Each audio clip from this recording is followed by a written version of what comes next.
তুমি সব বুঝো মানি, যতটুকু বুঝো না ততটুকুই আমি। আমরা একটা নোটিশ পেয়েছি যে বাংলাদেশ বার কাউন্সিলের নির্বাচন স্থগিত করা হয়েছে।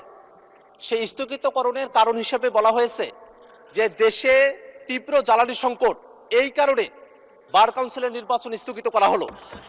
মাননীয় স্পিকার, এখানে দুই ধরনের বিষয় রয়েছে। এক, এটা একটা সংবিধিবদ্ধ প্রতিষ্ঠান যেটার সাথে আইন মন্ত্রণালয়ের একটা সংযোগ আছে, আবার জ্বালানি মন্ত্রণালয় তাদের একটা কজ দেখিয়ে নির্বাচনটাকে স্থগিত করা হয়েছে।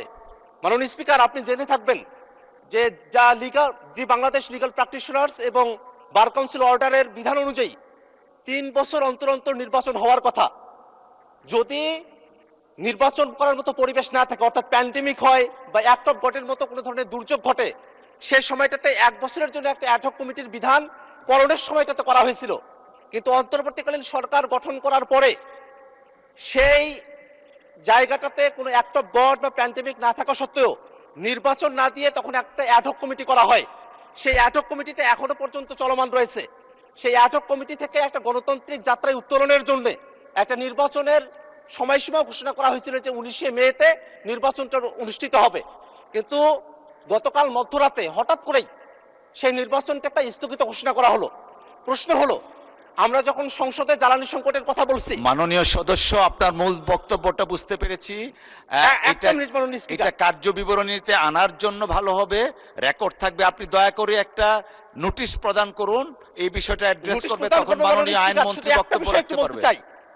সেটা হলো, আমরা যখন সংসদে জ্বালানি সংকটের কথা বলি, সরকার দলের তরফ থেকে জ্বালানি সংকট নেই এই কথা বলা হয়, আবার সরকারি যে একটা প্রতিষ্ঠান তারা নির্বাচন স্থগিত করছে জ্বালানি সংকটের কথা বলে। এই জায়গাটাতে একটা সিদ্ধান্ত আসা প্রয়োজন।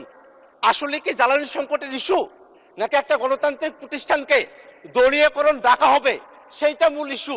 এই দুটা বিষয়ে একটা সিদ্ধান্ত আসা প্রয়োজন। মাননীয় স্পিকার, আমরা নোটিশ নিয়ে আসব, কিন্তু যেহেতু আজকে জ্বালানি মন্ত্রী উপস্থিত আছেন, আইনমন্ত্রী উপস্থিত আছেন, আপনি চাইলে তাদের থেকে এই বিষয়ে একটা সুরাহা, একটা তাদের বিবৃতি আপনি তাদেরকে দেওয়ার জন্য আপনি আহ্বান করতে পারেন। মাননীয় স্পিকার, আপনাকে ধন্যবাদ। ধন্যবাদ মাননীয় সদস্য। আমার মনে হয় মাননীয় আইনমন্ত্রী বিষয়ে অ্যাড্রেস করতে চান। দয়া করে মাননীয় আইনমন্ত্রীকে মাইকটা দিবেন প্লিজ। মাননীয় স্পিকার, আপনাকে ধন্যবাদ। আপনার মাধ্যমে মাননীয় সদস্যকেও ধন্যবাদ যে উনি একটি অতি গুরুত্বপূর্ণ ইস্যু আপনাদের সামনে এনেছেন। উনি দুইটি বিষয় বলেছেন, pandemic and act of god.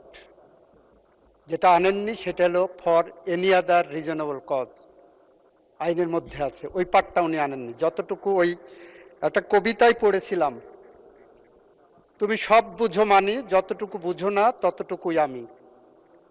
উনি সব বুঝেন এটা যেমন মানি, কিন্তু যতটুকু ওনার প্রয়োজন ততটুকু উনি আনেন, এর বাইরের টুকু আনেন না।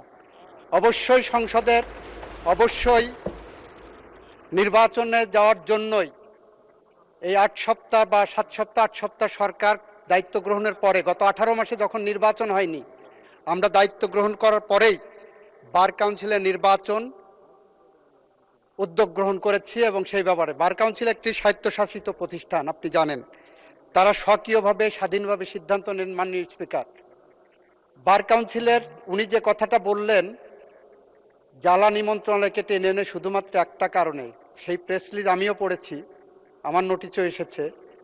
উনি যে জিনিসটা বলেননি সেটা হলো ঢাকা বার সহ বেশ কয়েকটি বার অ্যাসোসিয়েশন থেকে বার কাউন্সিলের কাছে অনুরোধ এসেছে যে তাদের ওখানে এখন নির্বাচন চলছে, তাদের নির্বাচন প্রক্রিয়া সমুন্নত রাখার জন্য, এইটাকে নির্ঝঞ্ঝাট রাখার জন্য, ওই বার অ্যাসোসিয়েশনগুলোর নির্বাচনকে নির্ঝঞ্ঝাট রাখার জন্য, নির্বাচনটা পিছানোর জন্য বলেছেন।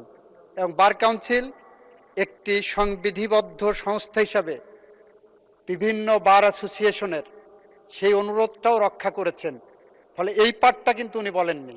আইনজীবীদের দাবি ছিল বিভিন্ন বার অ্যাসোসিয়েশন, ঢাকা বার হলো বলা হয় এশিয়ার মধ্যে সবচেয়ে বৃহত্তর বার, যেখানে 22,000-এর উপরে লয়া আছে।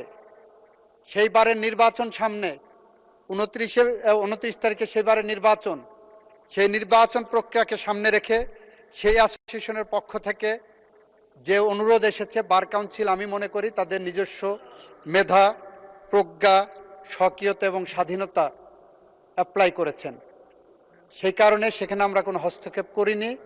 আমরা চাই ওনার মতোই যে বার কাউন্সিলের একটি স্বাভাবিক নির্বাচন প্রক্রিয়া এগিয়ে যাক, এবং সেই প্রক্রিয়া এগিয়ে যাওয়ার জন্য আমাদের পক্ষ থেকে আমরা সেখানে হস্তক্ষেপের মধ্যে যাচ্ছি না।